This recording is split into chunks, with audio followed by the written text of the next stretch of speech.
Why are some nations rich and prosperous while others remain poor and unstable?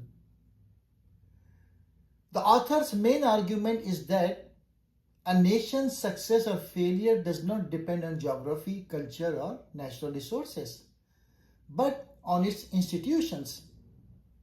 They divide institutions into two broad categories: extractive institutions. These exist when power is concentrated in the hands of a small elite. Wealth and resources are controlled by a few. Ordinary people have little or no role in decision making. Laws benefit the powerful rather than society as a whole. Second is inclusive institutions. These exist when political power is broadly distributed, there is rule of law, economic opportunities are available to everyone, citizens can participate in politics and the economy. The author argues that nations fail when their institutions are extractive and succeed when their institutions are inclusive. Pakistan historical background and institutional structure. If we analyze Pakistan through this framework, several important points emerge. Number one, colonial legacy. Pakistan inherited its administrative and political system from British colonial rule, which was largely extractive. The bureaucracy was designed for control, not public service. The police system prioritized order over citizens' right. The land holding system concentrated power in a few families. After independence in 1947, Pakistan largely retained this structure instead of transforming it into a more inclusive system. As a result, democratic and participatory institutions did not fully develop. Politics and concentration of power, second point. According to the book, when political power is concentrated, development becomes difficult. In Pakistan, power has often been shared among the military, bureaucracy, political elites, and influential families. Ordinary citizens have had limited influence in decision making. The political system has experienced repeated disruptions, military coup, weak democracies, hybrid regimes. This situation aligns with what the authors call political activism. Consequences include weak democracy, lack of accountability, policy favoring the elite rather than general public. This had prevented Pakistan from building strong, inclusive institutions. Third point, economy. Wealth in few hands. The book emphasizes that political institutions shape economic institutions.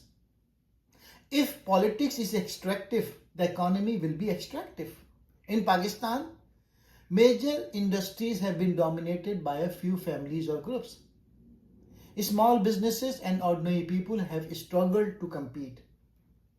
The tax system has often been unfair, with the wealthy avoiding taxes while the poor bear the burden of indirect taxes. Promotion and success have frequently depended on connections rather than merit. This represents extractive economic institutions. The result has been persistent poverty, unemployment, economic inequality, limited economic mobility. Number 4, education and human capital. The authors argue that education and skill development are crucial for national success. In Pakistan, access to quality education has been limited. Public schools have been underfunded and poorly managed. Wealthier families send their children to private schools, widening inequality. Investment in research, science, and innovation has been insufficient. This lack of broad-based education prevents the majority of citizens from fully participating in economic and political life. Rule of law.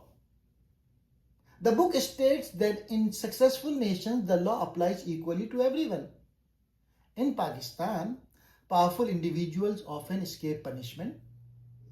Ordinary citizens frequently face harsh legal consequences. The justice system is slow and expensive. Corruption exists within police and administrative institutions. This is another sign of an extractive system that undermines national progress.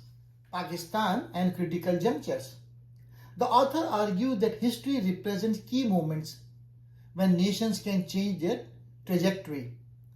These include independence, revolutions, political major transitions, post-war reconstruction. Pakistan has faced several such movements.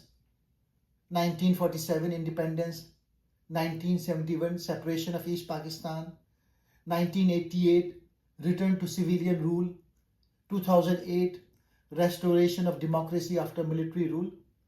However, in each case, Pakistan did not fully shift toward inclusive institutions.